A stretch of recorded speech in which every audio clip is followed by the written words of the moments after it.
Hey, what's up, everyone? It's your main DJ Roxy from Roxy Entertainment coming to you with another video. I know it's been a long time. I haven't been on the MPC 3000, but I had to take this bad boy out, dust it off, because, I made this beat on the DAW, being lazy, made the beat on the DAW. I like the beat. A matter of fact, I have an artist that I send the beat to, and he loved the beat. But listening to the beat back, it's so clean. And it sounds great. Don't get me wrong, the beat sounds great. But for me, it's just missing something. And what I did, I recreate the beat stamp by stamp. I sample everything back into this MPC 3000.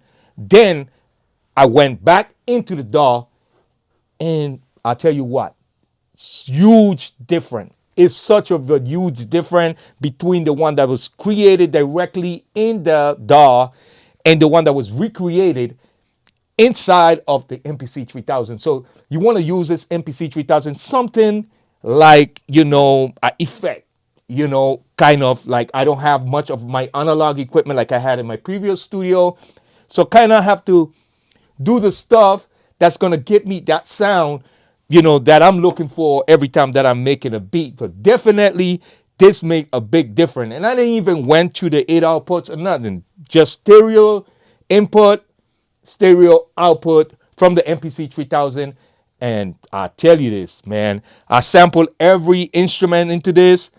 And one thing that I always use, no matter whether I'm making a beat or whether I'm resampling a beat into the MPC 3000 or whether I'm making a beat directly into the MPC 3000, is my filters. Most of the time, they overlook on the MPC 3000. Everybody talk about the filters on the S950, which is great filters, don't get me wrong, but the filters in this are killers. And I don't understand, a lot of people don't talk about the filters on this. And I use 99% of the time I made a beat on this, I use the filters.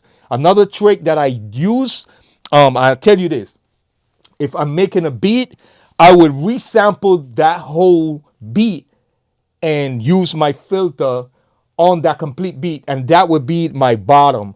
You understand? So let me just break that down for you. So if you hear this is the complete beat that I sample and put the filters on that. So that would be my bottom. So if you hear this,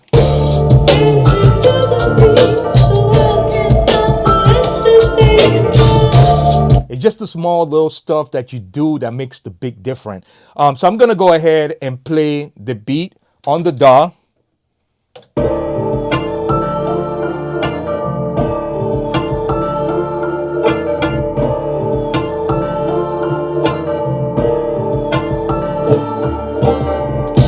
So that's the intro. We're gonna go ahead and play the intro on the MPC 3000. Like I said, it's the same beat, but I just resampled the beat back into the MPC 3000 and use my filters. This beat is full of the filters, and I utilize these filters. I kill the filters. I love those filters on the MPC 3000.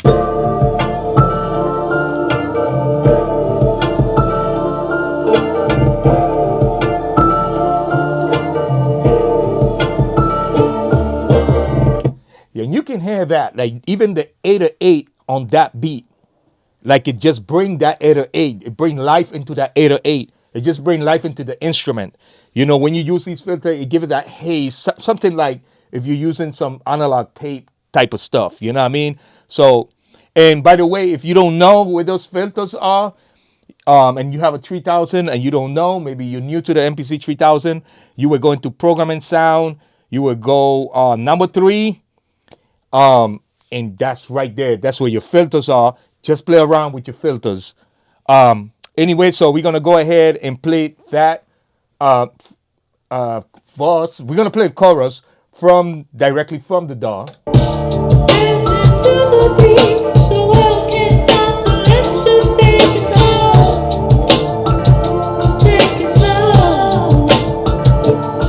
Now hear the same beat recreated on the MPC 3000.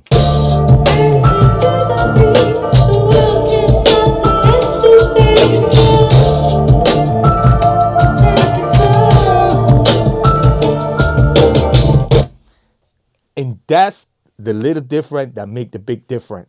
So honestly, this is why I recommend using these older machines. Like if you're trying to get that sound, it's nothing out there that can duplicate that sound. You know, you have machines that try to emulate the SP1200. To me, they don't sound like, if you know what an SP1200 sounds like, it's a certain sound that the SP1200 have that no DAW, no matter what they do to the DAW, they cannot duplicate that sound. People would talk about, yeah, it sounds like it sounds like, trust me, it's not. It's not like the real thing. So same thing with the MPC 3000. I don't care what DAW they try to replicate that sound, they can never get it done. You understand? So um, we're gonna go ahead and play one of the verse. So if we go to the verse right here,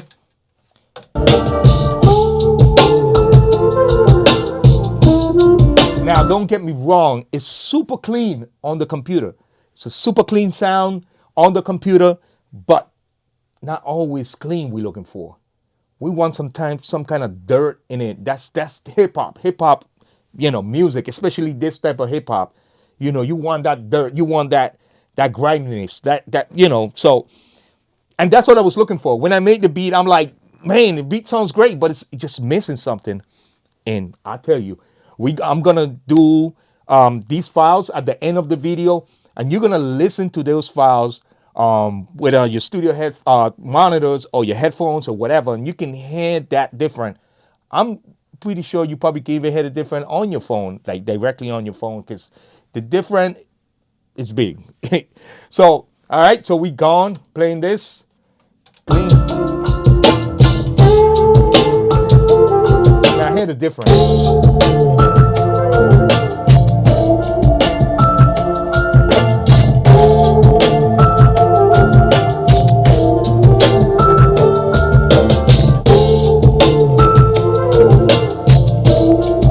And this is why I love this piece of machine, the MPC 3000. If you watch my videos, if you're new to this channel, just gonna let you know the MPC 3000 is my all-time favorite MPC, my all-time favorite sampler in general. Now, I do have a big collection of samplers, like the SP1200, great machine, great everything, but nothing in my opinion beats the MPC 3000. I'm a diehard for the MPC 3000, just because of the sound.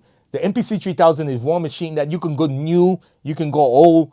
It's like best of both worlds when it comes to the MPC 3000. I created trap beats that I sold on this, like from scratch, make trap on this, also make lo-fi, make 90s hip hop on this machine. So you can go both ways with the MPC 3000. You can't do that with the MPC 60. It just doesn't give you that high, that sound. It won't give it to you on the MPC 60. Definitely, you can make like real trap on a SP 1200, because number one, you're limited to a lot of sound that you have to put in if you're creating trap. You understand? It's great for 90s hip hop, but if you're trying to go somewhere else with that, you cannot.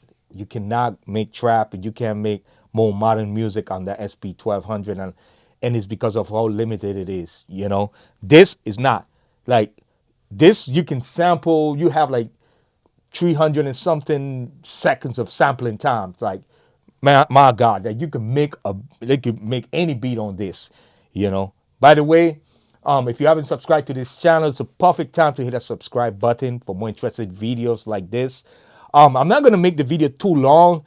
What I'm going to do, I'm going to leave the two files, and you guys be the judge.